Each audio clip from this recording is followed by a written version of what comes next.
నమస్తే అండి. ఈరోజు రవ్వ పులిహోర చేయటం ఎలాగో చూపిస్తాను. ఇది వరి నూకతో పులిహోర చేస్తాం కదా, సజ్జు పులిహోర అని కూడా అంటారు, పులుసు ఉప్పుడు పిండి అని కూడా అంటారు అన్నమాట.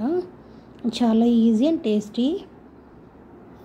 ముందుగా నేను ఒక 1/2 కిలో లలిత బ్రాండ్ రవ్వ తీసుకున్నానండి. దీనికి పాత బియ్యపు రవ్వ అయితే బాగా పొడి పొడిలాడుతూ వస్తుంది అన్నమాట. కొత్త బియ్యపు రవ్వ అనుకోండి ముద్దగా అయిపోతుంది. 2 గ్లాసుల రవ్వ తీసుకున్నాను కదా, 5 గ్లాసులు నీరు తీసుకుని మరిగించుకోవాలి.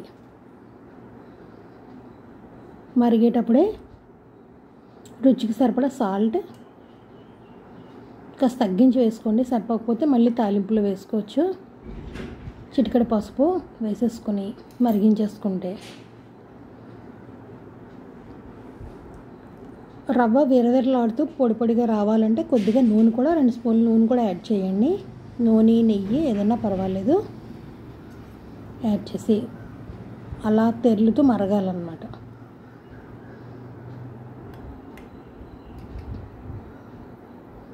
మరిగేటప్పుడు ఈ రవ్వ వేసేసుకొని ఉండలు కట్టకుండా కలిపేసుకొని మూత పెట్టేసుకోవాలి.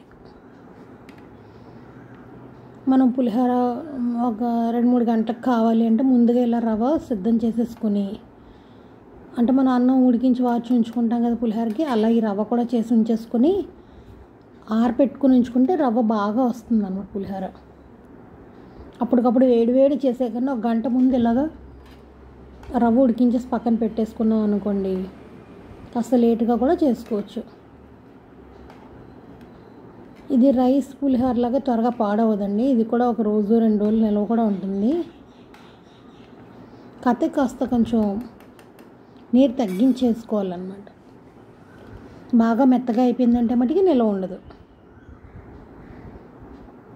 ఎందుకు 2కి 5 గ్లాసులు అంటే ఆవిరి అయిపోతుంది కదా నీరు. దీనికి సరిపడా పిడికిడి చింతపండు తీసి నానబెట్టుకుని ఉంచుకోవాలి. మనం తినే పులుపుని బట్టి నిమ్మకాయ కూడా వేస్ట్ చేసుకోవచ్చండి. నిమ్మకాయ అయితే ఈ 1/2 కేజీ క్వాంటిటీకి ఒక 4 నిమ్మకాయలు పడతాయండి. అలా 1 గంట ఉడికిన దాన్ని ఇలా బేసిన్లో ఇలా ఉప్మా ఇలా ఛిద్రం చేసుకుంటాం కదా, అలా చేసేసుకుని ఆరపెట్టుకుని ఉంచుకోవాలి. ఒక 1/2 అవర్ ముందు ఉడికించేసిన రవ్వని ఇలా ఆరపెట్టేసి పక్కన పెట్టుకున్నాం అనుకోండి, ఇంకా వేరే పసుపు వేయక్కర్లేదు.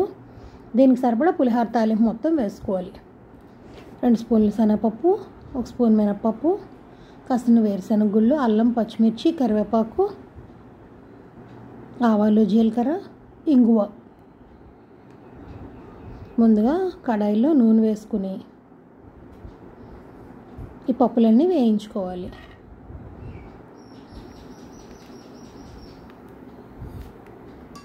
పప్పులు, ఆవాలు, జీలకర్ర అన్నీ కూడా వేయించేసుకోవాలి. మీడియం ఫ్లేమ్లో వేయించుకుంటే లోపల వరకు వేగుతాయి. ఇప్పుడు కరివేపాకు, ఎండుమిర్చి, పచ్చిమిరపకాయలు కూడా వేసుకుని వేయించుకోండి. సరిపడా ఇంగువ, 1/2 స్పూన్ ఇంగువ పడుతుందండి. పులిహోరకి ఇప్పుడు ఇంగువ కమ్మదనం ఉంటుందన్నమాట.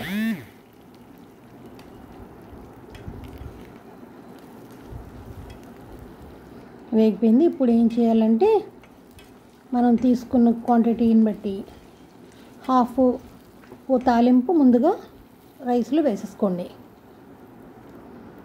సగం తాలింపు తీసి ఈ పులిహోర రైస్లో వేసేసుకోవాలి. ఎప్పుడైనా పులిహోరకి ఏంటంటే ఈ మెథడ్ బాగా యూజ్ అవుతుందండి. మొత్తం పులుసులో ఉడికించామనుకోండి మెత్తబడిపోతాయి కొంచెం గింజలు. అలా కాకుండా హాఫ్ తాలింపు తీసి ఇందులో వేసేసి హాఫ్ తాలింపులో చింతపండు ఉడికించుకుంటే, చింతపండు ఉడికించడం ఎందుకంటే పాడవకుండా ఉంటుందని, నిల్వ ఉండాలని. వింటర్లో అయితే పర్వాలేదండి, సమ్మర్ కదా కొంచెం త్వరగా పాడవుతుందని ఉడికించుకోవాలన్నమాట. ఒక 5 నిమిషాలు చింతపండు కూడా ఉడికి పట్టిందంటే ఇప్పుడు ఉప్పు మీకు సరిపడా లేదో చూసుకుని ఇప్పుడు ఇందులో సరిపడా వేసుకోండి. ఈ పులుపులో కంపల్సరీ సాల్ట్ వేయాలండి, ఎందుకంటే ఈ చింతపండులో సాల్ట్ ఎప్పుడో వేస్తామో బాగా పడుతుంది అన్నమాట పులిహోర అంతటికీ కూడా.